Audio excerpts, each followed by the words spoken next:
الحمدللہ رب العالمین والصلاۃ والسلام علی سید الانبیاء والمرسلین۔ حاضرین محترم، ہم بعض معاملات میں جذباتی تو ہوتے ہیں، لیکن ان جذبات کا ہمارے عمل سے کوئی تعلق نہیں ہوتا۔ حالانکہ جذبات وہی اچھے جو عمل میں بھی ڈھل جائیں۔ دیکھیے، ایک عام طور پر یہ ہوتا ہے کہ جب کبھی کوئی محفل ہے، جمعہ کا بیان ہے، کوئی پروگرام ہے، تو خطیب صاحب یہ بیان کر رہے ہیں کہ نبی پاک صلی اللہ علیہ وسلم اپنی امت کے لیے بڑے فکر مند تھے، ہمیشہ اپنی امت کے لیے دعائیں کرتے رہے، امتی امتی کی صدائیں لگاتے رہے۔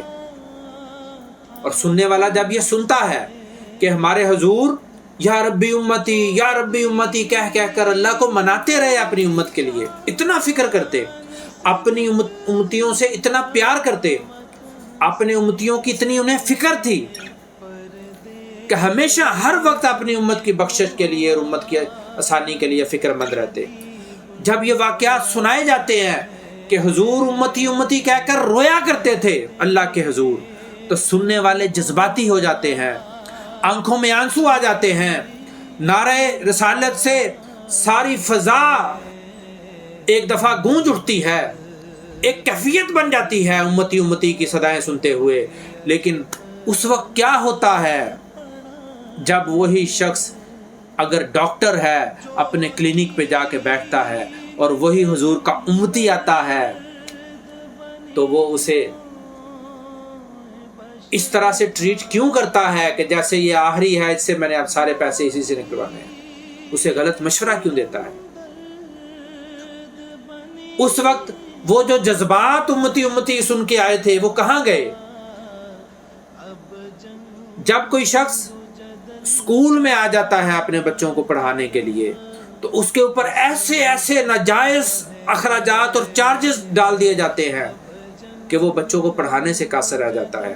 اس وقت وہ امتی کی صداؤں والی تقریر یاد کیوں نہیں آتی؟ اس امتی کے ساتھ کیوں زیادتی کی جاتی ہے؟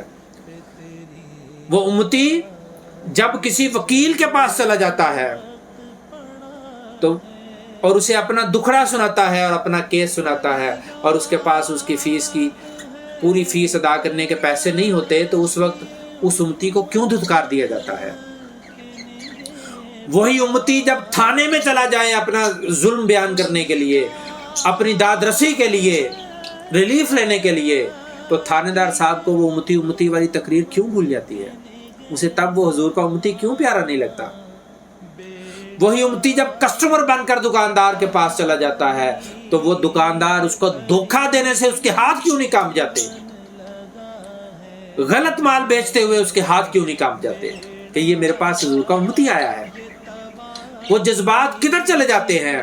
پھر وہی امتی جب ہمیں سڑک پر ٹریفک میں ملتا ہے تو اتنی سی غلطی بھی اس امتی کی ہم معاف کیوں نہیں کرتے؟ ہم کیوں سیخ پا ہو جاتے ہیں چھوٹی چھوٹی باتوں پر؟ ہمیں کیوں وہ حضور کا امتی اس وقت اپنا دشمن نظر آ رہا ہوتا ہے جبکہ ایک بات بھی معمولی سی ہوتی ہے؟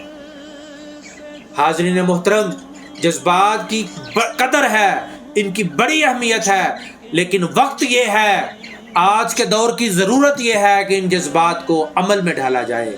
اگر حضور اپنی امت کے لیے فکر مند تھے تو میرا حضور سے تعلق ہے، تو پھر مجھے حضور کی امت کے بارے میں فکر مند ہونا چاہیے، مجھے حضور کی امت کے لیے آسانیاں پیدا کرنے والا بننا چاہیے۔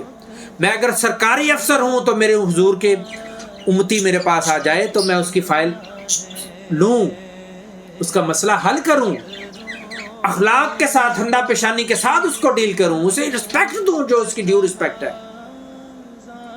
میں اگر جج ہوں تو میں حضور کی امتی کو انصاف دوں، میں اگر پولیس والا ہوں تو حضور کی امتی کی داد رسی کروں، میں اگر ڈاکٹر ہوں تو حضور کی امتی کو شفا یابی کے لیے اس کی مدد کروں، صحیح مشورہ دوں۔